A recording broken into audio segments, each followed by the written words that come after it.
Hello, my name is Hannah, and I'm 30 years old. People often look at me and see the uniform first, U.S. Army patches, rank on my chest, my boots polished from years of habit.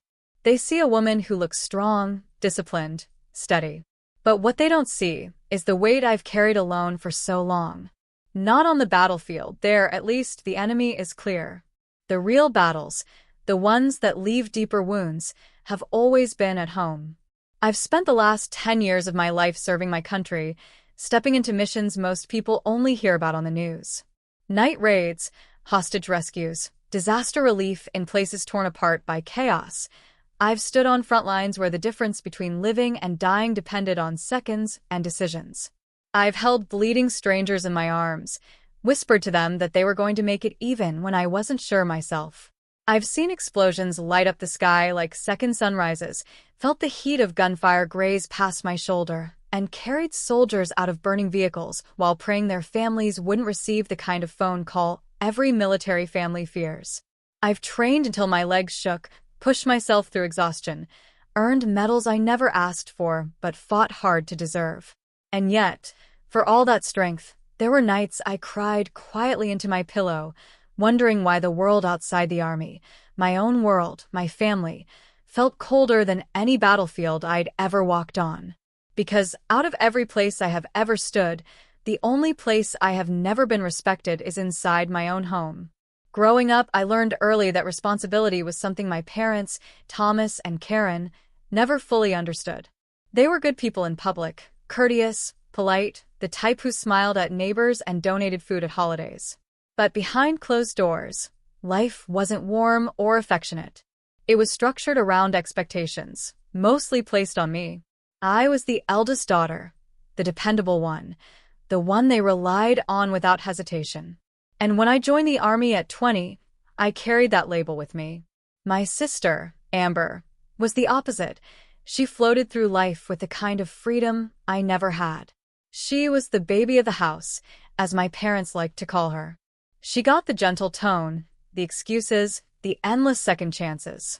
Meanwhile, I got the responsibility, the bills, the grocery lists, the rides, the pressure, the quiet reminders that I should step up because Amber was still young, still learning.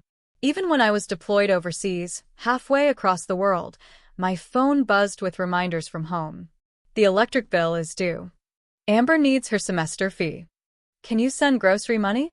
And I always sent it, without hesitation, without complaint, because somewhere inside me lived a belief that taking care of them meant they would one day see me, really see me for who I was. A daughter, a sister, someone who mattered. But respect doesn't grow where there is no gratitude. My army career became the one place I felt valued. My commanders trusted me. My team depended on me.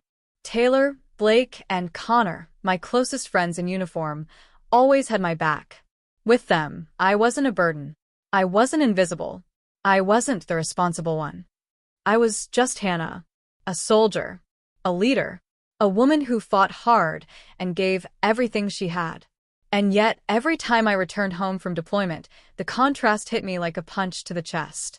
The moment I walked through the door, my achievements vanished. My uniform meant nothing. My sacrifices meant nothing. My parents barely asked how I was. Amber never looked up from her phone. I could walk in with a metal pin to my chest, and the first thing they'd say would be, "Did you pay the internet bill?" Sometimes I wondered why I kept trying, why I kept pouring love into a place that gave me so little in return. But hope is a stubborn thing. I kept believing that one day they would appreciate everything I did.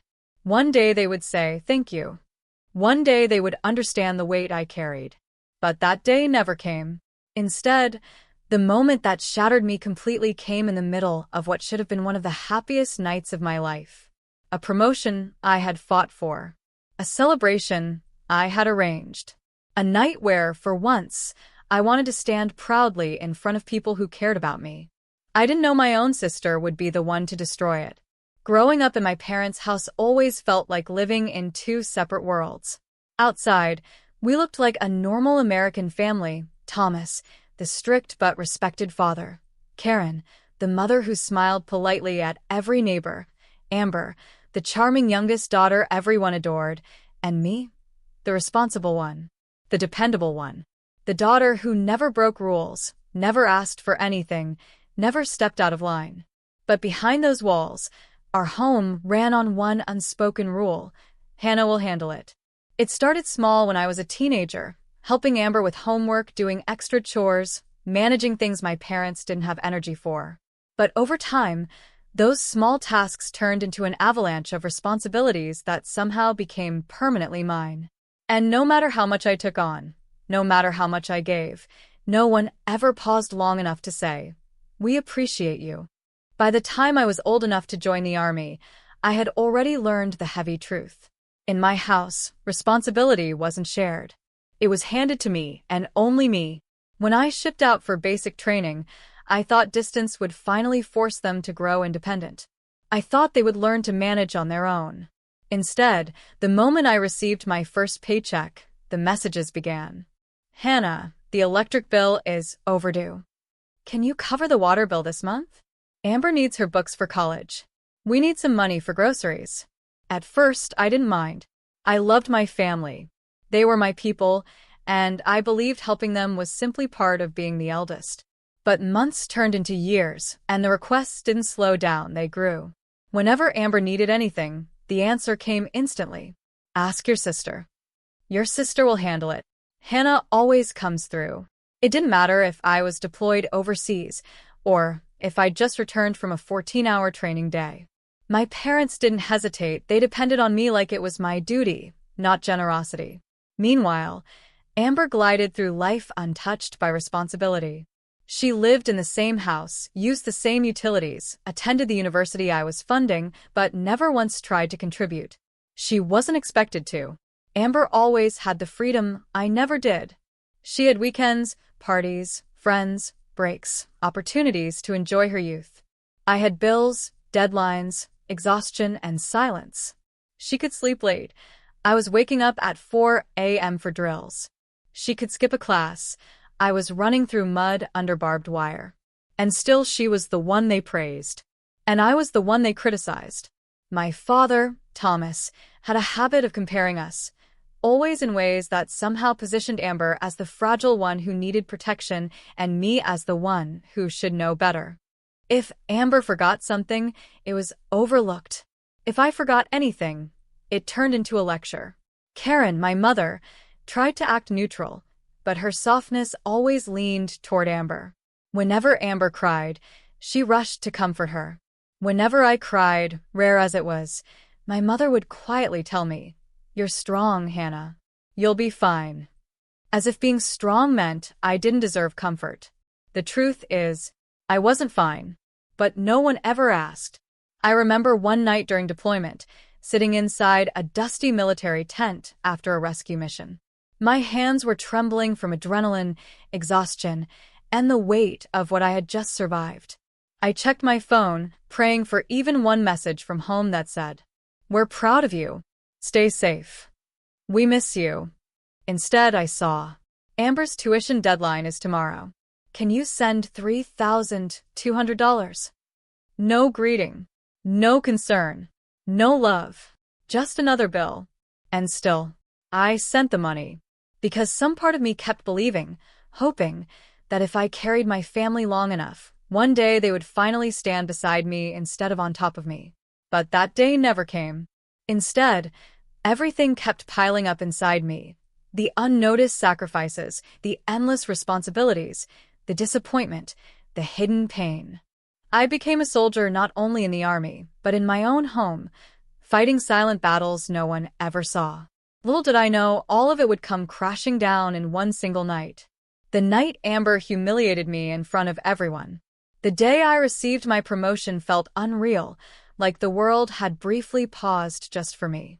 After years of pushing my limits, surviving missions that carved both strength and scars into my soul, and carrying responsibilities far heavier than my uniform, I finally heard the words I had worked so hard for. "Congratulations, Sergeant Hannah." A title I had earned with sweat, discipline, and resilience. A moment that should have felt like homecoming, a validation of every sacrifice I had made. And for the first time in a long time, I wanted to celebrate something for myself. My army friends, Taylor, Blake, and Connor, were the first to cheer for me. They'd been with me through the roughest storms, from nights when we questioned our purpose to mornings when we dragged ourselves out of bed to do it all again. They knew what this promotion meant. They had seen the long road it took to get here. So when they insisted we celebrate, I agreed. I wanted something small but meaningful. Nothing extravagant, nothing flashy. Just a quiet evening with people who genuinely supported me. Someone suggested a local restaurant, but I chose my apartment instead. I wanted the night to feel personal, and maybe, deep down, part of me hoped my family would see the effort and be proud of me.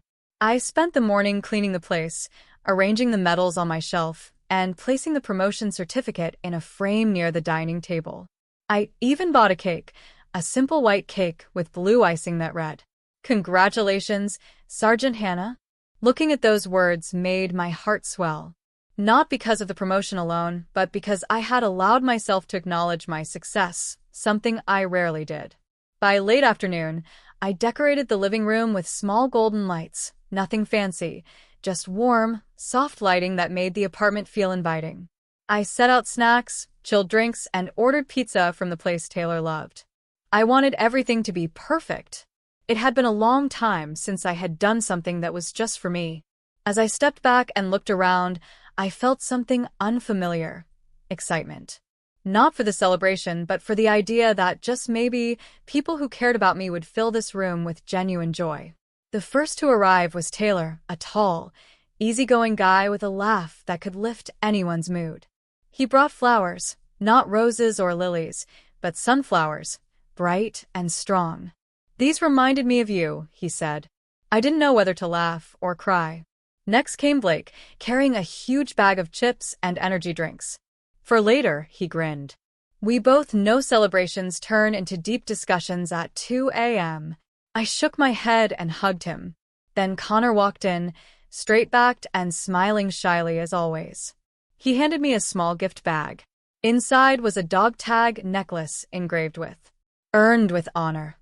I didn't even try to hide my tears that time. Standing between them, I finally felt seen. But the real test of the night, at least in my heart, was still ahead. I had invited my family too. I sent them a message early in the morning, telling them about the promotion and the small celebration I was hosting. I genuinely hoped they would come. Not for a gift. Not for applause.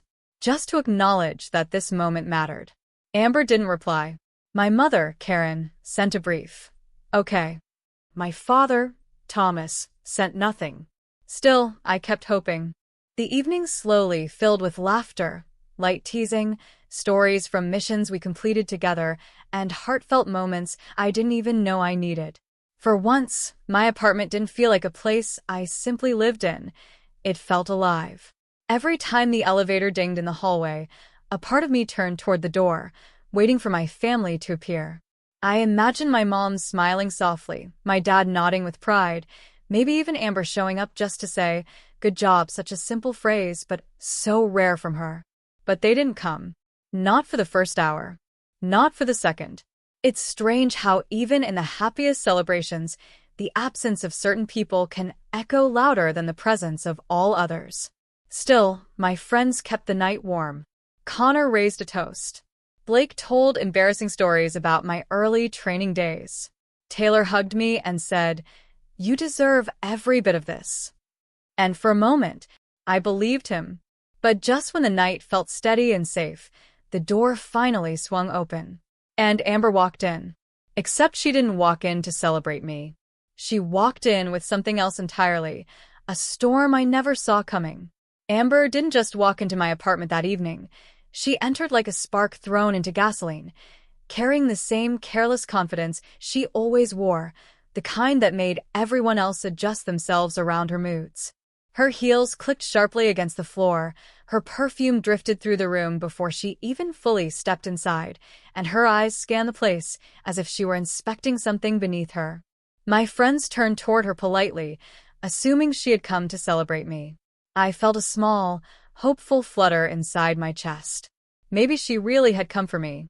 Maybe this time, she wanted to be part of my moment. Hey, Amber, I said gently, giving her a small smile. She didn't smile back. Instead, she folded her arms, lifted an eyebrow, and said loudly enough for everyone to hear, "Wow, this is the big celebration?" Connor froze mid-sip. Taylor glanced at me, concerned. Blake quietly muttered, "Here we go." I felt my stomach twist, but I tried to stay calm. "It's just a small gathering," I said. "I wanted something simple." Amber smirked.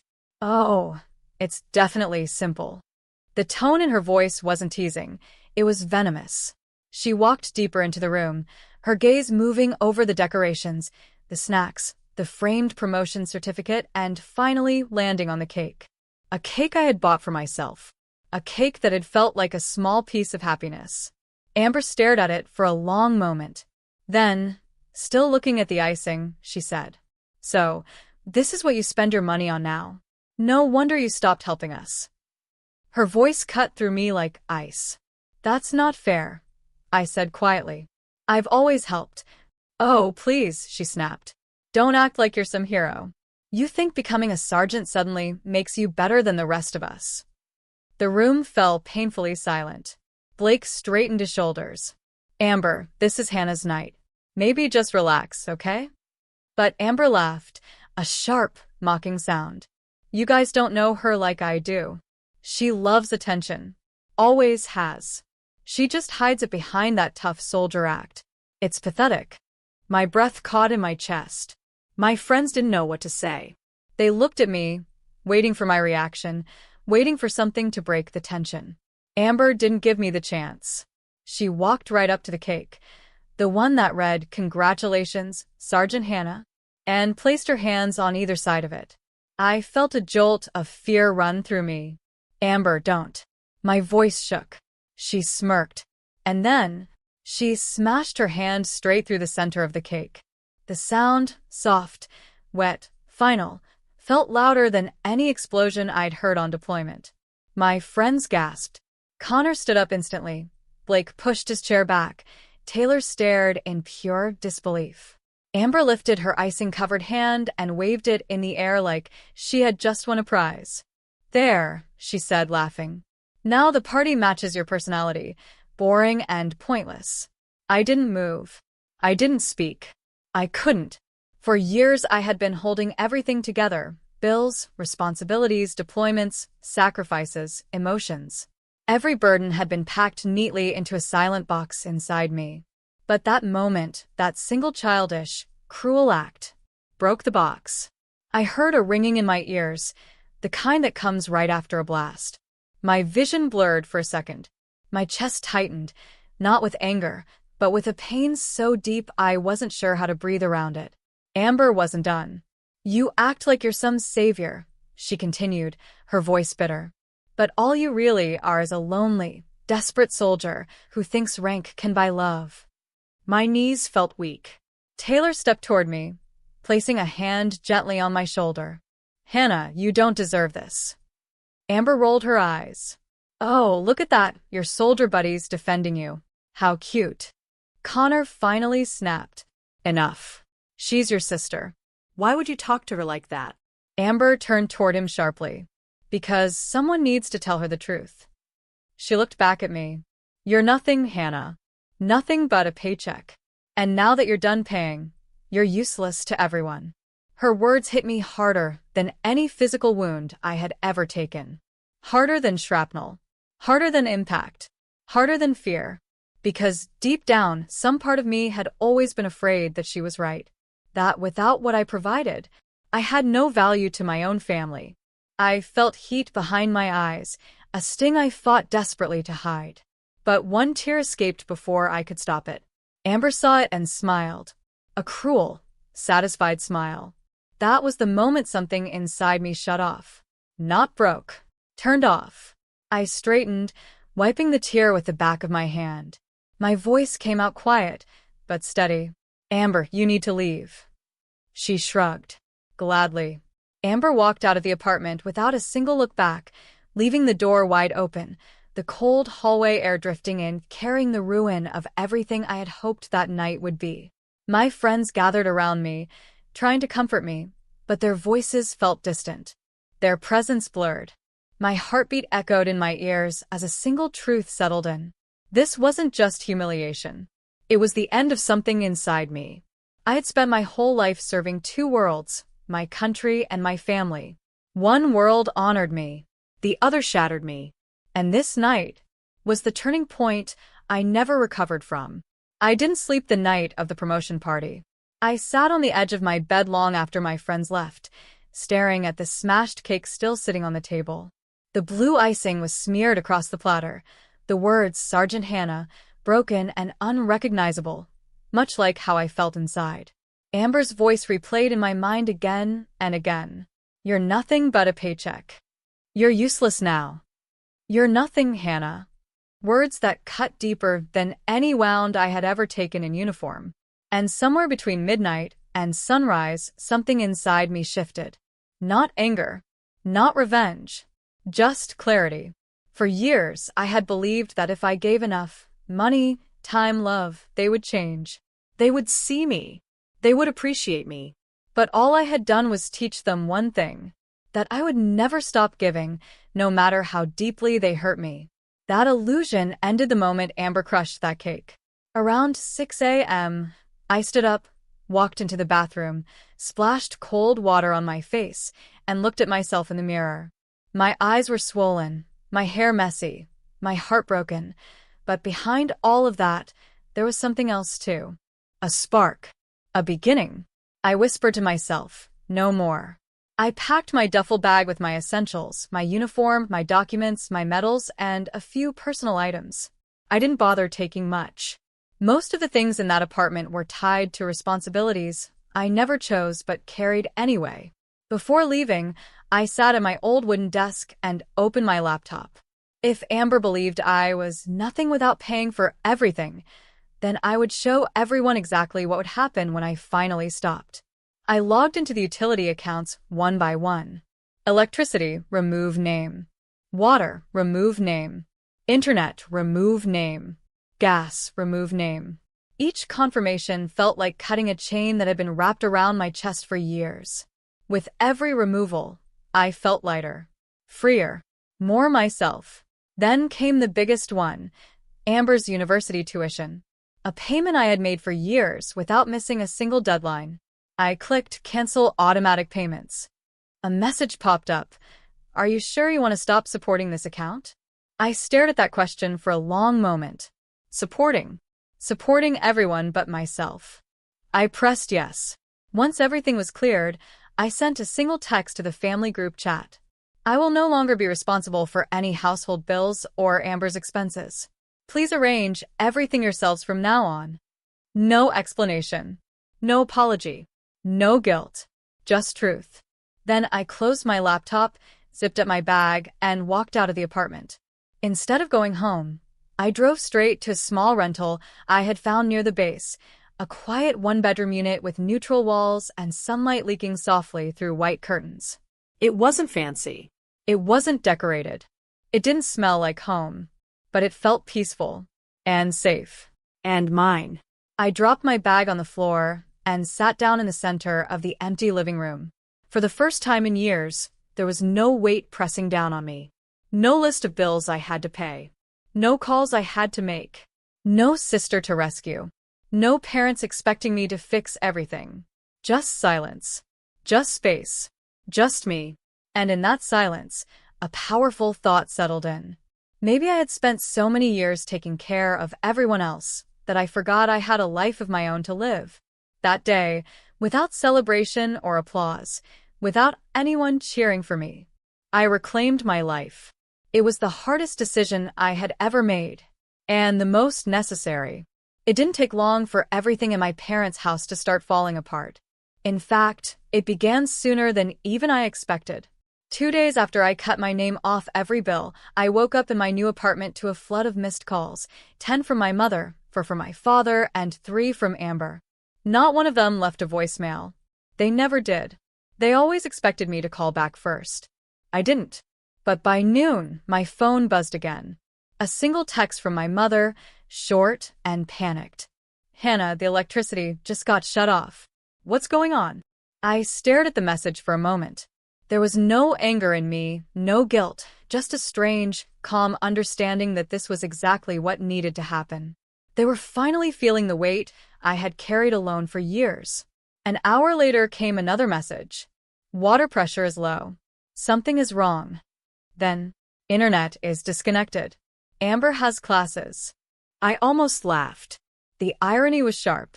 Amber hadn't attended half her classes, even when everything was paid for. Now, reality was simply catching up to all of them. I knew what was coming next, and sure enough, by evening, my father's name flashed across the screen. I let it ring. Twice. 3 times. On the 4th attempt, I finally answered. Hannah. His voice was hard, upset, bordering on furious. What did you do? I remained quiet for a moment before speaking. I didn't do anything, Dad. I just stopped paying for everything. There was a stunned silence on the other end, as if the idea itself was unimaginable to him. Stop paying, he repeated slowly. You didn't tell us. I didn't think I needed to, I replied. They're your bills. Your responsibilities. Suddenly, a voice exploded in the background. Amber's. She abandoned us. She just left and shut everything off, Dad. She doesn't care about us at all. Of course. Amber's version of the story. I closed my eyes for a moment, steadying myself. I should have expected this. Amber never accepted consequences. She always redirected them onto someone else. My father's voice returned, angrier now. Hannah, is that true? Did you really just leave us without warning? I felt a sharp ache in my chest, not guilt, but disappointment. Even now, they believed Amber first. I didn't leave you, I said quietly. I left a toxic situation, and I'm not obligated to finance the entire house. Amber shouted again, loud enough for me to hear perfectly. She's lying. She's punishing us because I said something at her stupid party. My heart sank. So she had told them, or at least told them her twisted, convenient version of the truth. Dad, I said firmly, Amber humiliated me in front of my friends. She destroyed my cake. She insulted me over and over again. She told me I was nothing. Another silence. A longer one. I could picture my father's expression. Tight jaw, narrowed eyes, struggling between denial and realization. But Amber, of course, jumped in again, voice trembling dramatically. She's exaggerating. It wasn't that big of a deal. And even if it was, she can't just turn off our lives because of one tiny argument. One tiny argument. My chest tightened. I had almost died on missions less painful than hearing those words. My father exhaled sharply. Hannah, you know you've always been the responsible one. Your sister is young. She makes mistakes. But you… There it is, I whispered before he could finish. The same sentence I've heard my whole life. I didn't raise my voice. I didn't cry. I simply spoke the truth. I'm done, Dad. I'm done being the only adult in that house. I'm done carrying everyone else's responsibilities. I'm done being the scapegoat every time Amber lies.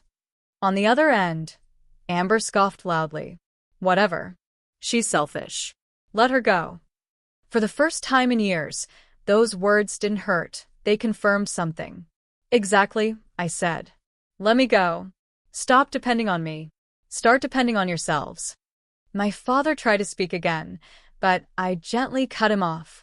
I love you both, I said softly, but I will not come back to a place where I'm only valued for what I provide, not for who I am. And before any of them could twist my words, I ended the call. Afterward, I sat in the quiet of my new apartment.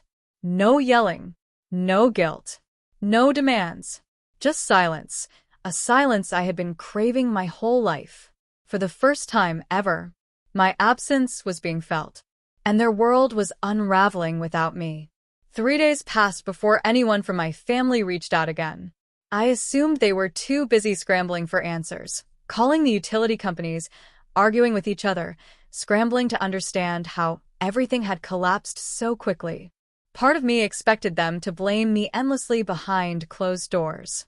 Another part of me wondered if they finally realized how much I had been carrying all these years. But on the fourth day, my mother sent a message. "We need to talk. Please come home." Not, "Are you okay?" Not, "We're sorry for what happened." Just come home. The same tone they always used when they needed something solved. Still, I agreed. Because after everything Amber had said and twisted, they deserved to hear the truth from me directly and see it with their own eyes. When I walked into the house, the first thing I noticed was the darkness. The electricity still hadn't been restored. The living room felt dim and cold, lit only by a small battery-powered lamp. My father sat stiffly on the couch. My mother stood nearby, arms crossed but eyes softer than usual. Amber sat slouched at the dining table, glaring at me as if I were the one who had ruined her life. For years, this house had drained me. Today, it felt even heavier. My father spoke first. "Hannah," he said, clearing his throat, "we want to understand what happened." Amber scoffed under her breath. "Because she won't tell us the truth unless we drag it out of her." I ignored her completely. Instead, I reached into my bag and placed a thick folder on the table. Dozens of papers, neatly organized, slid out in front of them.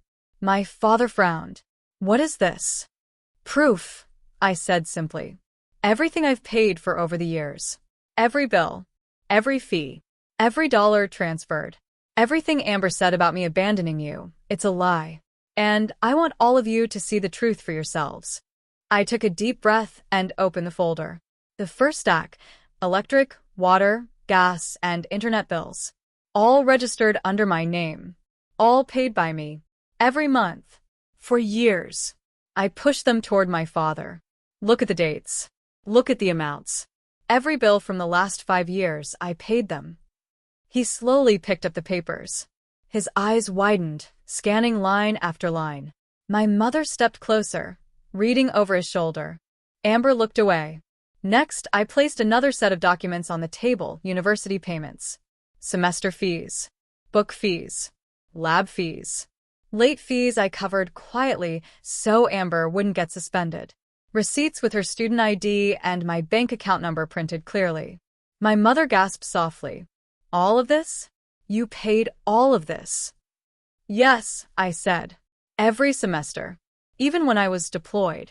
Even when I was barely getting any rest between missions." I pulled out my phone, tapped open my banking app, and showed them the transfer history. Page after page of payments labeled Amber, tuition, Mom and Dad, utilities, house expenses. My father's face slowly shifted from confusion to disbelief to guilt. I wasn't finished. I handed them printed screenshots of the group chats over the past 3 years. Messages where they had asked for money without even asking if I was safe, if I was tired, if I was alive. Messages where Amber used phrases like, "Send it now." "Hurry up, I need this." Dear job. My father swallowed hard. My mother covered her mouth. Amber looked trapped, cornered. This doesn't mean anything," she stuttered. "She probably exaggerated. She made it look worse." I cut her off calmly. "Amber, these are your words, your messages, your receipts, your tuition. I didn't exaggerate anything. I simply showed the truth." The room felt stilled, breathless. For the first time in years, my parents didn't defend her. Instead, my father turned to her and said quietly, "Amber, what have you done?" Amber's eyes filled with panic. "Why are you taking her side? She left us." I shook my head. No. I stopped carrying a burden that wasn't mine alone. And because I stopped, everything fell apart. That should tell you who was really holding this family together. My mother's eyes glistened with tears. Not dramatic ones, real ones. "Hannah, we didn't know," she whispered. We truly didn't understand." I nodded. "I know. And that's the problem. I kept hoping one day you would." Silence settled again. Heavy, painful, honest. For the first time ever, they finally saw me. They saw the weight I had carried. They saw the truth Amber had been hiding behind lies, manipulation, and entitlement. The truth had finally come out.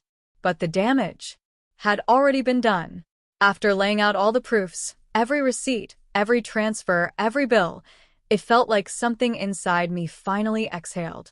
For years, I had carried the weight of 4 people on my shoulders, believing I had no choice.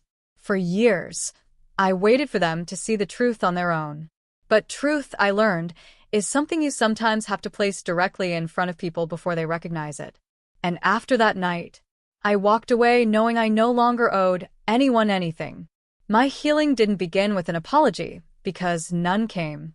It began with peace, the quiet, undemanding kind of peace that fills a space when the noise of responsibility finally fades. My new apartment became my sanctuary. I decorated it slowly, one piece at a time, choosing things not because my family needed them or because they fit someone else's taste, but because they made me feel something. A small blue couch, warm yellow lamps, a framed picture of my team, Taylor with his goofy grin, Blake pretending to look serious, Connor giving a rare, genuine smile. Pieces of a life that belonged only to me. Every morning, I woke up without a list of bills running through my head. No one asking for money. No one sending guilt-filled messages. No one depending on me except myself. For the first time in 10 years, I could breathe fully. And in that breathing space, I grew. My performance at the base improved instantly. Without constant emotional exhaustion draining me, I could think clearer, move faster, work harder, and lead better. My commanders noticed. My team noticed. I noticed. It was as if stepping away from my family had unclipped invisible weights from my legs. A few months later, I received another call from my commanding officer. Sergeant Hannah, he said with a rare smile, "You're being recommended for advanced leadership school." And after that, staff sergeant, I felt my chest tighten, not with fear or doubt, but with pride. Real, honest, earned pride. I accepted the opportunity, threw myself into training, and thrived. The tougher the challenges became, the more I realized how capable I truly was when I wasn't constantly holding the world together alone. And every time I returned home, unlocking the door to my quiet, peaceful apartment, I felt a wave of gratitude for the decision I had made. Meanwhile, Amber's world began to crumble. The truth had consequences, and while I wasn't there to witness them firsthand, bits of information eventually made their way to me through neighbors, mutual friends, and even a reluctant phone call from my father. When I cut off the tuition payments, Amber had begged the university for more time, blaming everything on bank issues. It didn't work. She tried appealing again, then lied and said I had stolen money from her account. That lie didn't hold either. Eventually, the university expelled her permanently. But that wasn't the worst of it. Amber had always maintained a perfect social image, friends, parties, attention. But entitlement and manipulation can survive only as long as people remain unaware. Once the truth came out, that she had been lying to her parents, using me for money, insulting me publicly, and destroying the very support she depended on, people began to pull away. Friends she once relied on blocked her. Classmates avoided her. Even relatives who always praised her started questioning her behavior. Without college, without a job, and without me paying for her whims anymore, she was forced into a reality she had never imagined: responsibility. The same responsibility she had mocked me for carrying. One afternoon, in the middle of my leadership course, I received a text from my mother. Just one sentence. Amber moved out. She says she's overwhelmed. I stared at the message for a long moment. Not with satisfaction. Not with pity. Just understanding. I had been overwhelmed for years, and no one noticed. Now Amber had to face her own life, without leaning on mine. My healing continued quietly. I built routines that were mine alone. Morning coffee by the window, long runs after work, books I had been saving for years, and conversations with people who respected me, not used me. Taylor, Blake, and Connor became my family in ways I hadn't expected. They celebrated every small milestone with me: my graduation from leadership school, my new promotion, even the day I bought my own house. Yes, my own house. A small, 2-bedroom place on a quiet street near the base. When I signed the papers, the agent congratulated me warmly. But nothing matched the emotion of walking inside for the first time, turning the key in a lock, and knowing, This home is mine. my peace is mine. My life is mine. Months later, Amber finally wrote to me. A long message, full of apologies, explanations, excuses, and pleas. She admitted she had ruined everything. She admitted she had treated me horribly. She admitted she didn't know how to fix anything. I read it once. Then again. And then I closed the message. Because healing doesn't always end with reconciliation. Sometimes healing means choosing distance, choosing peace, choosing yourself. And I chose me. Amber's letter arrived on a quiet Sunday morning, slipped under my front door inside a pale pink envelope. For a moment, I just stared at it resting on the floor, small, delicate, out of place in my calm, rebuilt world. A part of me hesitated. Another part already knew what was inside. I picked it up, sat on the edge of my couch, and opened it. Her handwriting looked shaky, uneven, nothing like the perfect loops she used to pride herself on. I read the first line slowly. Hannah, I'm sorry. My chest tightened, but not because of emotion, because of memory. All the years I waited to hear those words. All the years I would have done anything to hear them. But now they didn't land the same. Amber's letter was long, pages of regret, excuses, explanations, and desperate attempts to rewrite everything she had once denied. She admitted to lying to our parents. She admitted to using me. She admitted she envied my strength, my discipline, my success. She wrote about the friends who had abandoned her, the university that refused her appeal, and the loneliness she didn't know how to escape. Then she wrote something that made me stop. I miss you. I want my sister back. Please come home. Home. The word struck me like a cold wind. That house had never truly been a home for me. It had been a battlefield, the kind without medals or commanders. A place where I fought quietly, invisibly, every day, hoping someone would notice the bleeding inside me.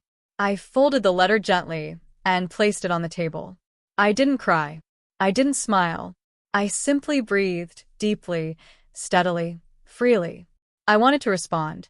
Not with anger, not with cruelty, but with the truth. The same truth I had finally learned to carry without guilt. So I picked up my pen and began writing. Amber, I'm glad you're reflecting on your choices. I truly hope you heal and grow from everything you faced. But I cannot return to the person I was before. I cannot shrink myself back into the role that kept me drowning.